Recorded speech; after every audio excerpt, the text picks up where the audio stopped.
En el nombre del Padre, y del Hijo, y del Espíritu Santo. Amén. Queridísimos oyentes, a continuación escucharán una meditación de un texto de uno de los padres de la Iglesia. Pero antes de comenzar, quiero recordarles qué es meditar y quiénes fueron los padres de la Iglesia.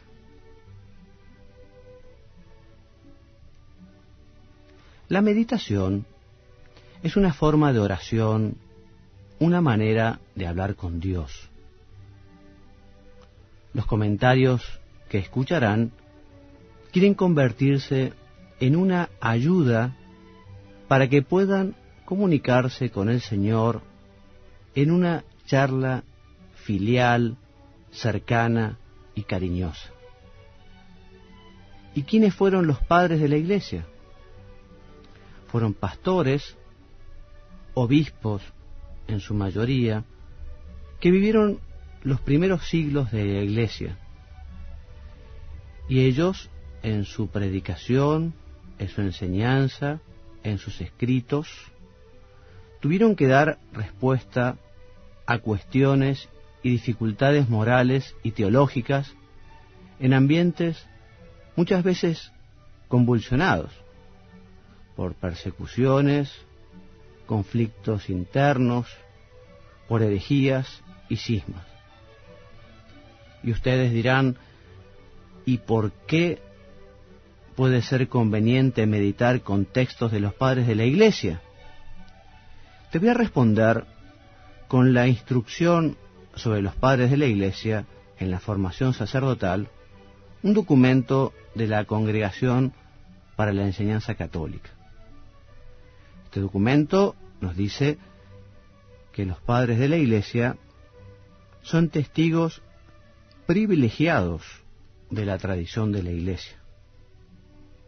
También que los padres fueron intérpretes de la Sagrada Escritura. Los padres tuvieron una ciencia teológica extraordinaria, fueron maestros de vida espiritual y apostólica. Y también los padres de la Iglesia fueron santos y sus escritos constituyen un verdadero tesoro para la Iglesia.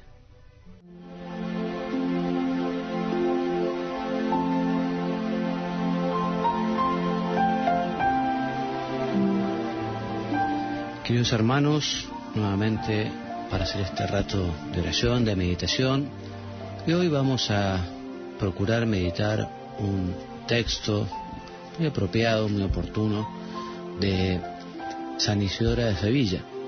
El tema a tratar es la lectura espiritual. Pero antes vamos a hacer una pequeña, breve reseña biográfica del santo. No se conoce con exactitud la fecha de su nacimiento, aunque probablemente tuvo lugar entre los años 560 y 570. Su familia perteneció al rancio abolengo hispano-romano proveniente de Cartagena. Su padre emigró a Sevilla en el 554 a causa de la invasión bizantina y allí se estableció. Murió pronto y dejó como jefe de familia al hijo mayor, Leandro, que luego sería obispo de Sevilla. Leandro cuidó personalmente la formación religiosa, humana y literaria de su hermano menor, Isidoro, que luego le sucederá como obispo de la ciudad hacia el año 600 o 601. Además de ellos, otros dos hermanos son venerados como santos: Fulgencio, que fue obispo de Écija, y Florentina, que abrazó la vida monástica. San Isidoro es considerado el último de los padres de la Iglesia y ha pasado a la historia como el hombre más sabio de todo su tiempo. Sus obras más famosas son sus etimologías, que figuran entre los libros más citados por los escritores medievales. Esta obra en realidad es una enciclopedia de unos 20 libros donde se contienen todos los conocimientos de la época, desde la gramática y las matemáticas a la medicina y al derecho, desde la teología, la historia y la filosofía, a las lenguas, la geografía, la arquitectura, la botánica. Escribió otras muchas obras menos conocidas que las etimologías, entre las que destacan los 3 libros de sentencias, que constituyen una especie de manual de teología dogmática y ética. Justamente el texto elegido para la meditación de hoy es del libro de las sentencias, es el capítulo 3 del número 8 a 10, que dice así: la oración nos purifica, la lectura nos instruye. Usemos una y otra, si es posible, porque las dos cosas son buenas. Pero si no fuera posible, es mejor rezar que leer. Quien desea estar siempre con Dios, ha de rezar y leer constantemente. Cuando rezamos, hablamos con el mismo Dios. En cambio, cuando leemos, es Dios el que nos habla a nosotros. Todo progreso en la vida espiritual procede de la lectura y de la meditación. Con la lectura aprendemos lo que no conocemos. Con la meditación conservamos en la memoria lo que hemos aprendido. De la lectura de la Sagrada Escritura recibimos una doble ventaja, porque ilumina nuestra inteligencia y conduce al hombre al amor de Dios después de haberlo arrancado a las vanidades mundanas. Doble es también el fin que hemos de proponernos al leer. Lo primero, tratar de entender el sentido de la Escritura. Y luego, esforzarnos para proclamarla con la mayor dignidad posible. Quien lee, en efecto, busca en primer lugar comprender lo que lee, y sólo luego trata de expresar del modo más conveniente lo que ha aprendido. Pero el buen lector no se preocupa tanto de conocer lo que lee, cuanto de ponerlo por obra. Es menos penoso ignorar completamente un ideal que, una vez conocido, no llevarlo a la práctica. Por tanto, así como mediante la lectura demostramos nuestro deseo de conocer, así luego, tras haber conocido, hemos de sentir el deber de poner en práctica las cosas buenas que hayamos aprendido. Nadie puede profundizar en el sentido de la Sagrada Escritura si no la lee con asiduidad. Como está escrito en el libro de los Proverbios, ámala y ella te exaltará, será tu gloria si la abrazas. Cuanto más asiduo se es en la lectura de la Escritura, más rica es la inteligencia que se alcanza. Es lo mismo que sucede con la tierra. Cuanto más se cultiva, más produce. Hay personas que, siendo inteligentes, descuidan la lectura de los textos sagrados. De este modo, con su negligencia, manifiestan su desprecio por aquello que habrían podido aprender mediante la lectura. Otros, en cambio, tienen deseos de saber, pero su falta de preparación les supone un obstáculo. Sin embargo, estos últimos, mediante una lectura inteligente y asidua, llegan a conocer lo que ignoran los otros más inteligentes, pero perezosos e indiferentes. De igual modo que una persona, aunque sea torpe de inteligencia, logra sacar fruto gracias a su empeño y a su diligencia en el estudio, así el que descuida el don de inteligencia que Dios le ha dado, se hace culpable de condena, porque desprecia un don recibido y lo deja sin dar frutos. Si la doctrina no está sostenida por la gracia, no llega al corazón, aunque entre por los oídos. Se hace mucho ruido por fuera, pero no aprovecha al alma. Solo cuando interviene la gracia, la palabra de Dios baja desde los oídos al fondo del corazón y allí actúa íntimamente, llevando a la comprensión de lo que se ha leído. Muy bien, está aquí el texto entonces de San Isidoro de Sevilla. Y creo que son muchas las consecuencias que podemos sacar de esta lectura. El santo nos habla de la gran responsabilidad que tenemos de hacer fructificar este don de nuestra inteligencia, aprendiendo y conociendo especialmente lo que se refiere a la ciencia de Dios, al querer de Dios, a la voluntad de Dios, a lo que el Señor nos ha revelado y está en la Escritura, en los Evangelios.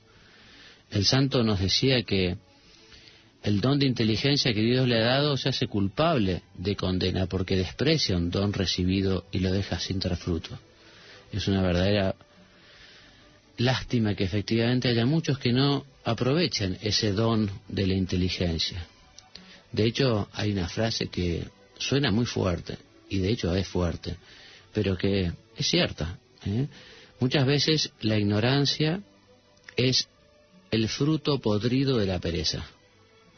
O sea que personas que efectivamente podrían conocer mucho más a Dios y lo que Dios ha revelado, debido a este pecado, a este vicio, a este pecado capital que es la pereza, no profundizan, no conocen.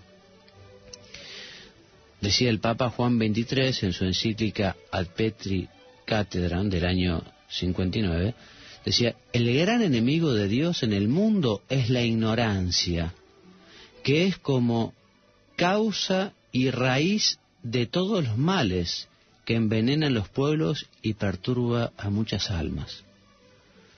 La ignorancia hace mucho daño, ¿no? Y por eso hoy, querido hermano, querida hermana, que me acompañás en este rato de reflexión, de meditación, de charla con Dios, vamos a pedirle al Señor que nos dé las luces del Espíritu Santo para animarnos a realmente empeñarnos por conocer un poco más cada día lo que Él nos ha revelado, lo que Él nos ha enseñado. La función del magisterio de la Iglesia, esa función de enseñar que recibió de Cristo, nos ha regalado últimamente una serie de documentos que son valiosísimos para la Iglesia. Tenemos el Catecismo de la Iglesia Católica, que nos regaló el Papa Juan Pablo, que es un verdadero tesoro. El compendio del Catecismo, que recientemente ha sido dado a luz por el Papa Benedicto XVI. Ahora el Papa, en la exhortación apostólica que escribió con motivo del Sínodo de Obispos sobre la Eucaristía, nos promete un nuevo compendio sobre la Eucaristía, sobre la misa, resumiendo o trayendo lo que dice el Catecismo, las plegarias eucarísticas y otros documentos y oraciones que ayudan al cristiano a comprender y así también a amar, profundizar en el conocimiento de la Eucaristía, de la misa. Tenemos que profundizar, tenemos que estudiar, no podemos quedarnos con la fe del carbonero, por decirlo de alguna manera, cuando uno efectivamente ha ido creciendo en edad y creciendo también en formación profesional. Hace unos años, en este sentido, el Papa Juan Pablo, en una alocución del año 79, decía que cuando se aumentan los años y la cultura, se asoman a la conciencia problemas nuevos y exigencias nuevas de claridad y certeza. Es necesario, pues, buscar responsablemente las motivaciones de la propia fe cristiana. Si no se llega a ser personalmente conscientes y no se tiene una comprensión adecuada de lo que se debe creer y de los motivos de la fe, en cualquier momento puede hundirse fatalmente. O sea que nuestra fe tiene que tener un fundamento doctrinal, un conocimiento profundo de por qué creemos. Tenemos que saber dar razón de nuestra fe. Importante además para el apostolado. ¿Cómo vamos a llevar adelante ese mandato del Señor, ir y enseñar a todo el mundo, si nosotros no sabemos? Para poder enseñar hay que saber, y para poder saber hay que estudiar, hay que leer, hay que meditar. Por eso vamos a hacernos del tiempo para hacer esa lectura espiritual que es tan importante para el crecimiento intelectual, el crecimiento en el conocimiento. También otra forma de aprender es escuchar conferencias, clases, poder escuchar algunas pláticas o meditaciones o algunas charlas que estén orientadas justamente a eso, a enseñar. Yo creo que no puede faltar en ninguna casa hoy, por ejemplo, el compendio de la Iglesia Católica y el catecismo también, ¿no? Pero el compendio, para tenerlo en la mesita de luz y todas las noches ir leyendo algunos capítulos e ir pensando un poquito, cómo ayuda el conocer más, porque efectivamente el que conoce más puede amar más. Y el santo Isidoro de Sevilla, cuyo texto leímos hace un ratito, nos invita sobre todo a profundizar en el conocimiento de la Sagrada Escritura. Y es fundamental que nosotros los cristianos conozcamos bien la Escritura, especialmente el Nuevo Testamento, las enseñanzas de nuestro Señor. Todos los días deberíamos dedicar un ratito a la lectura de los Evangelios, una lectura meditada, una lectura en la que la imaginación también trata de hacerse presente en aquellos acontecimientos. A veces ayuda mucho esas Biblias o esos Evangelios que están comentados y tienen notas profundas y jugosas, o también libros de lectura espiritual que, tomando justamente las enseñanzas del Evangelio, nos ayudan a conseguir ponerlas en la práctica en las circunstancias que estamos viviendo aquí y ahora. Por eso leamos la Escritura todos los días.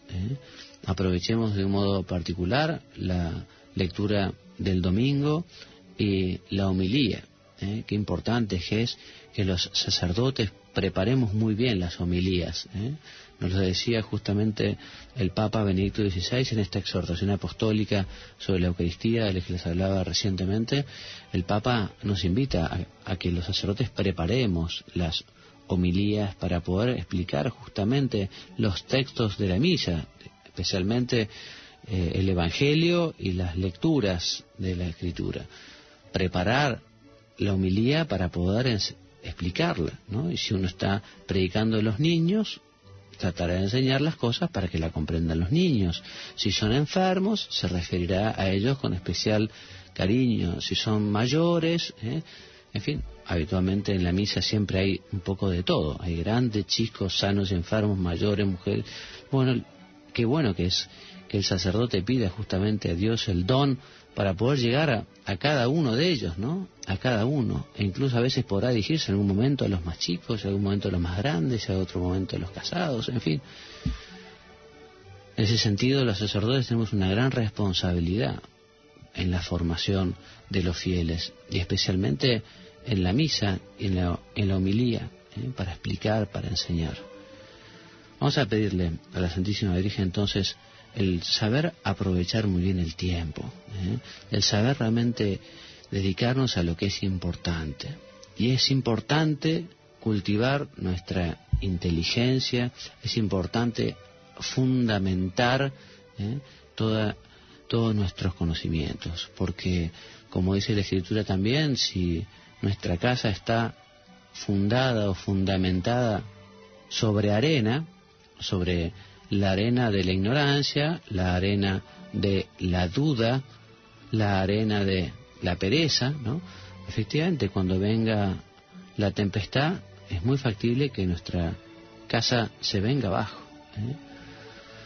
Estamos hablando hoy, nos decía el Papa, de una nueva evangelización. Pareciera que hay que reevangelizar Europa y tantos países que han dejado de ser cristianos, ¿no? Y en esta reevangelización tenemos que insistir con frecuencia en las mismas ideas. Por eso es bueno que nos esforcemos en presentarlas de un modo atrayente, de un modo atractivo, para que la gente las aproveche, les guste. El Evangelio es antiguo, pero es siempre nuevo, siempre nuevo. Y nosotros tenemos que saber que es un tesoro enorme el que tenemos para mostrar y para enseñar. Hay que hacerlo atrayente. Para eso también los que nos dedicamos de un modo particular a la evangelización, tenemos que poner ese esfuerzo. Tenemos que ser un foco de luz en la oscuridad. El prójimo tiene derecho, aunque no lo sepa, a que le ayudamos. Decía el Papa Juan Pablo también en un discurso: se necesitan heraldos del Evangelio, expertos en humanidad, que conozcan a fondo el corazón del hombre de hoy, que participen de sus gozos y esperanzas, de sus angustias y tristezas, y al mismo tiempo sean contemplativos, enamorados de Dios. Y esta es nuestra responsabilidad. El Señor nos ha enviado, nosotros tenemos que ir a llevar esa esperanza. Y para eso necesitamos saber, para eso necesitamos formarnos, para eso necesitamos estudiar, leer, dedicar tiempo a cultivar la inteligencia. La Virgen es sede de la sabiduría. A ella le pedimos entonces que nos ayude a darnos cuenta la importancia que tiene esta formación personal. A ella le pedimos también que nos alcance del Espíritu Santo esa luz para poder comprender mejor y para poder explicar mejor. A vos te pedimos, Madre nuestra, que nos ayudes a vencer la pereza, ¿no? O esa superficialidad, o esa urgencia que tenemos para hacer muchas cosas, dejando lo importante a veces olvidado. En tus manos, Madre nuestra, dejamos estos pedidos, pero también el propósito de hacer el esfuerzo por seguir formándonos, por seguir conociendo el mensaje del Evangelio para poder vivirlo y transmitirlo.